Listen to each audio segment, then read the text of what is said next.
The Force is with you, young Skywalker. But you are not a Jedi yet.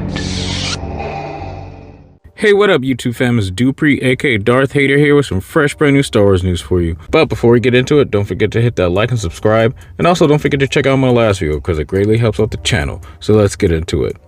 So Hayden Christensen talks about what it's like being in a Darth Vader costume, something I have a lot of experience in myself. Christensen made his first appearance in Star Wars Episode 2, Attack of the Clones, playing Anakin Skywalker as a young adult. He then went on to play Anakin again in Revenge of the Sith, where he was able to wear a Darth Vader suit that was made just for him. This was done instead of him wearing the suit that was made for David Prowse in the original trilogy, resulting in a more custom fit. In a video for GQ, Christensen discussed his experience wearing the Darth Vader suit for the first time while filming Revenge of the Sith. Christensen first says that George Lucas and his creative team weren't initially planning to have him in the iconic suit, though he was ultimately able to convince Lucas to have a suit made. Christensen said it was a challenging suit to move around with, telling Lucas that he couldn't move as well as he thought he would, but called the moment when the helmet drops on his head a remarkable experience. He said,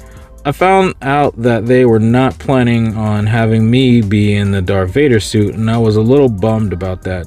So I spoke to George Lucas and asked him, and he was kind enough to oblige. I think there's something nice about knowing that it's the actor in the costume as well, but it was really just for my benefit. It was a challenging suit to move around, and I told George Lucas, I was like, look, I don't know what I can move as well as I thought I'd be able to. And he was like, it's okay. It's supposed to be your first time in a suit. So if it's a little rigid and awkward, he was like, that's a good thing, actually. When the helmet goes on and you're totally enclosed in this costume, it was a remarkable experience just because you could see people's reaction to seeing Vader for the first time. People who were usually very assertive became a little more timid, and they all kind of not want to make eye contact with you.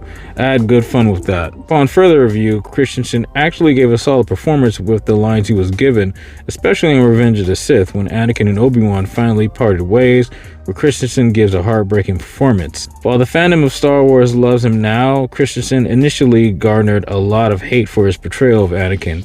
He was labeled as too melodramatic and some sort of whiny brat upon ultimately gaining the hearts of fans. This initial negative reception, however, could be due to the lackluster and melodramatic writing. Upon further review, Christensen gave a solid performance. Now, there's little doubt that Christensen was the perfect choice for Anakin. What many forget is that Anakin was only around the age of 19 in Attack of the Clones, so there's space for melodrama. Christensen's full live-action return to the character came when he appeared in Ahsoka. Here he shined as his relationship with Ahsoka is that of a mentor and student, displaying the gentler but firm side of Anakin, giving wise advice to his former Padawan. One of the more hyped up returns of Christensen, however, was his portrayal of Darth Vader in Disney Plus's Obi-Wan Kenobi prior to Ahsoka, where the actor gets to put on Vader's suit and finally play the beloved character after only briefly playing Vader in Revenge of the Sith. In Obi-Wan Kenobi, it's clear that Christensen did his homework, channeling the stiff but dangerous posture of Vader as if Prowse himself were in the suit, prompting a positive and excited reception from fans who wanted to see more from Christensen in Star Wars. Well, it's a lot to unpack, and this isn't really anything new, but back in the day, if you guys ever watched the Revenge of the Sith DVD bonus features, they go on behind the scenes in the making of that specific Darth Vader costume for Hayden Christensen and how it's supposed to be specifically for him, because obviously he's not a bodybuilder just like David Prowse was, nor is he as big as David Prowse. I myself met David Prowse some years ago. He is a very big dude, and that costume had to be tuned down to fit Hayden Christensen. Hayden Christensen is probably maybe 6 feet or 6'1". I'm 6'3", and David Prowse at his height of his bodybuilding when he was actually Darth Vader was probably 6'4" to 6'5", really, and he was a very big dude with long arms. Like, that guy was built. It's very hard to replicate the original feel of Darth Vader because David Prowse was such a unique physical specimen. It's nice to see that they went on and did the same thing for Hayden Christensen in the Kenobi series.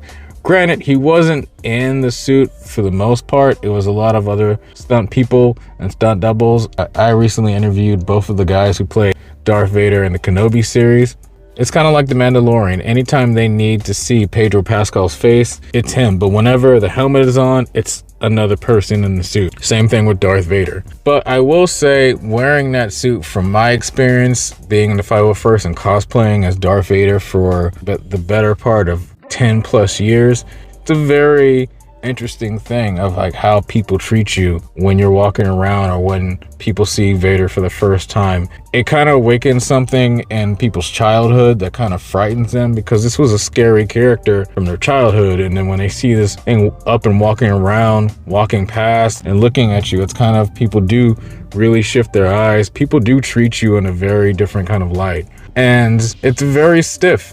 It will straighten your posture. That costume, or I should say that suit, is supposed to be very uncomfortable for Anakin to move in. It's supposed to limit his power and movement and make him more angrier. That's why Darth Vader, in a sense, is very, very powerful. On top of the fact that Anakin had the highest midichlorian counts, which was gravely, stifled after on his defeat with Obi-Wan Kenobi. Palpatine put him in this suit that basically made it hell for him to wear, made it very itchy, made it hurt. He couldn't fight the same, he couldn't use the Force. There's a book called The Rise of Darth Vader where Anakin basically describes what it's like putting on the suit. It's like, he goes on to say, you're an artist who was able to paint a masterpiece.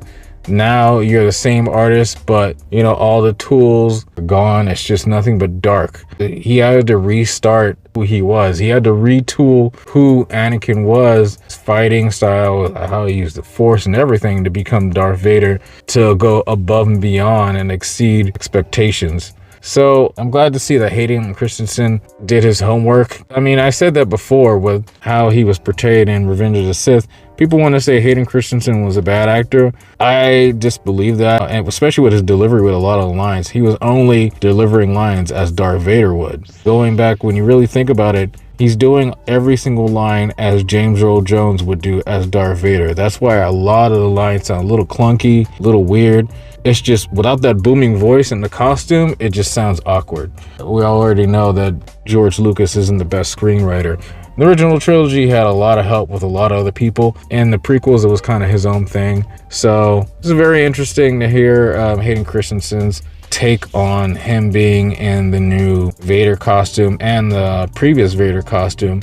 I hope we get a lot more Darth Vader / Anakin Skywalker. I hope we get a Darth Vader series. A lot of people will agree the character of Vader / Anakin Skywalker is the one thing Disney has been on point with since they bought Disney from Lucasfilm. That is the one character that they have not dropped the ball on. Anyway, let me know what you guys think about this in comments down below. Let me know if you guys would love to see Hayden Christensen back in another Vader / Anakin role in a future installment of any series or movie. Let me know what you guys thought about his experience wearing the Darth Vader costume. It's very different from mine, but we'll go on that in another video. But anyway, if you guys like this video, please hit that like button. If you're not subscribed to the channel, hit the subscribe button. And don't forget to hit that bell to get notifications for all my latest videos. That would be great. Anyway, guys, take care. See you in the next one. May the Force be with you. Bye.